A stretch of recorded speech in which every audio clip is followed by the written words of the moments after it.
আসসালামু আলাইকুম। আশা করি সবাই ভালো আছেন এবং সুস্থ আছেন। সবাই অবগত আছেন নবম পে স্কেল আসতে যাচ্ছে অর্থ বছরে। এটা মোটামুটি ফাইনাল, হয়তো আমরা কিছুদিনের ভেতরে গেজেটও পাবো। গেজেটের জন্য আমি অপেক্ষায় ছিলাম, আপনাদেরকে বলছিলাম গেজেট দিলে ওইটা ধরে ধরে বলবো নবম পে স্কেল। তো গেজেট দিলে তো বলবোই ইনশাল্লাহ, ওইটা ধরে ধরে খুঁটিনাটি করে করে বলবো। তবে আজকে আপনাদেরকে আমি ধারণা দেওয়ার চেষ্টা করব কিসের আলোকে কিসের ভিত্তিতে মানে গেজেট আসতে যাচ্ছে, এবং আমি যে ফিগারগুলো বলবো মোটামুটি গেজেট এরকমই থাকবে, এর পরিবর্তন হওয়ার সম্ভাবনা নাই খুব একটা, ওইভাবেই সরকার তৈরি করছে।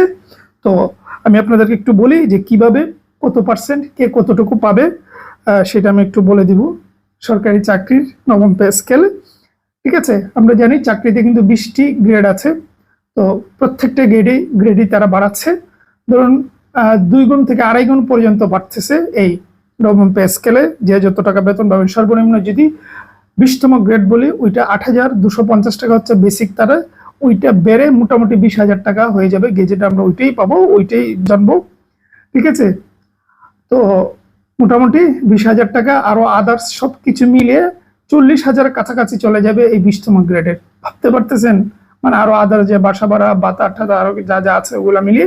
আর সর্বোচ্চ যদি গ্রেড 1-এর কথা বলি, ওইটার তো বেসিক তাদের 78,000 টাকা, ওইটার বেসিক হয়ে যাবে 1,60,000 টাকা। তো ভাবতে পারতেছেন ওগুলা, তারপরে তো অন্য অন্য কিছু যুগ হবেই। তারপরে আমি আপনাদের সম্ভাব্য একটা রূপরেখা বলি। গ্রেড 1 আমি নোট করে নিয়েছি, ওগুলো আমি দেখে দেখে বলতেছি।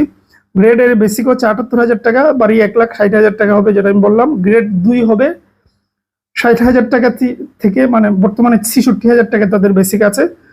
66,000 থেকে 1,32,000 টাকা হয়ে যাবে তাদের বেসিক।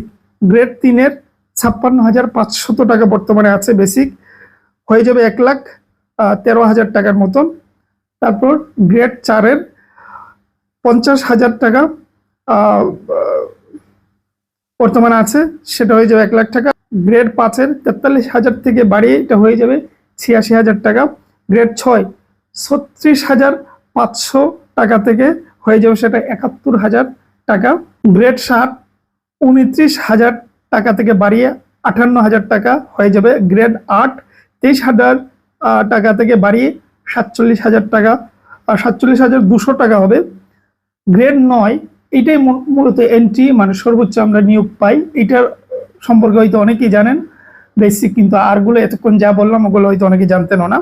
আচ্ছা, যাই হোক, গ্রেড 9 এর 22,000 টাকা ছিল বেসিক, তাদের হয়ে যাবে 45,100 টাকা বেসিক, ঠিক আছে। গ্রেড 10 এর হবে 16,000 টাকা থেকে বাড়িয়ে 32,000 টাকা। এটা একটা ইম্পর্টেন্ট পদ, এই পদগুলো 10, 11 এগুলো তো বেশি করা হয়, ঠিক আছে। তারপর 11তম 12,500 টাকা থেকে বাড়িয়ে 25,000 টাকা হয়ে যাবে বেসিক। অর্থাৎ যদি আমি রিসেন্টলির কথা বলি, সহকারী যুব উন্নয়ন কর্মকর্তা 11তম পদ, এটা গ্রেডের আপনারা আবেদন করেছেন, এটার শুরুতেই 25,000 টাকা বেসিক হয়তো আপনারা পাবেন। তারপর গ্রেড 12 11,300 টাকা থেকে বাড়িয়ে 24,300 টাকা। তারপর গ্রেড 13 11,000 টাকা থেকে বাড়িয়ে 24,000 টাকা। গ্রেড 14 10,200 টাকা থেকে বাড়িয়ে 23,500 টাকা।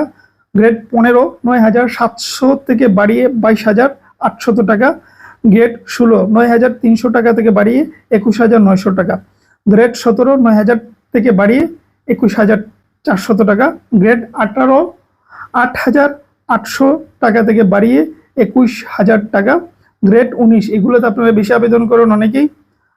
গ্রেড 19 8,500 থেকে বাড়িয়ে 20,500। গ্রেড 20 8,250 টাকা থেকে বাড়িয়ে 20,000 টাকা। এই হলো মোটামুটি বেসিক, কিন্তু 1.5 গুণ 2 গুণ 2.5 গুণ হয়ে যাচ্ছে এক একজনের, ঠিক আছে। এটা আসতে যাচ্ছে সামনে, আমরা অবশ্যই পাবো। এই যে প্রস্তাবনা তৈরি করা হয়েছে কমিশনের লক্ষ্য মোটামুটি দুটো ছিল।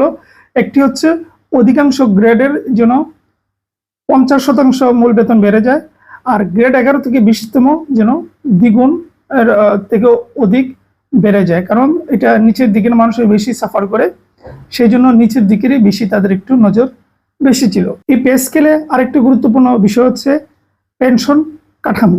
বর্তমানে অবসরপ্রাপ্ত কর্মকর্তা কর্মচারীরা যারা 20,000 টাকার কমে পেনশন পাচ্ছে, তাদের এটা 100% বেড়ে যাবে, যা অবসরপ্রাপ্তদের জন্য একটা বিরাট স্বস্তির খবর।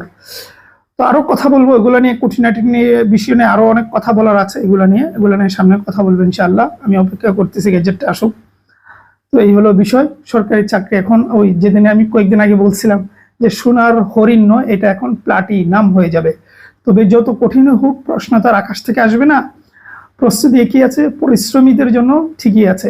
পরিশ্রমী যারা, তারা চাকরি পাবে। এটা যত সুযোগ সুবিধাই সরকারি বাড়াক না কেন, কারণ সবাই তো ওই পক্ষে অনুসরণ করে চাকরিতে আসতে হবে।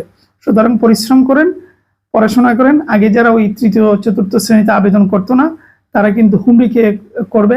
কারণ আগের নবম গ্রেড আর এখন ধরুন 18-16তম গ্রেড সেম বেতন, মানে এরকম একটা অবস্থায় চলে আসছে। সুতরাং সবাই করবে, এতে কোনো সন্দেহ নেই, প্রতিযোগিতাও বেড়ে যাবে। কিন্তু পড়াশোনা করলে এগুলা কিছুই আসে যায় না। পরিশ্রমীদের জন্য সব জায়গায় আছে। তো এই হলো বিষয়। সোনার হরিণ ধরতে গেলে, দুঃখিত, প্লাটিনাম ধরতে গেলে পরিশ্রম করতেই হবে। ভালো থাকবেন, সুস্থ থাকবেন।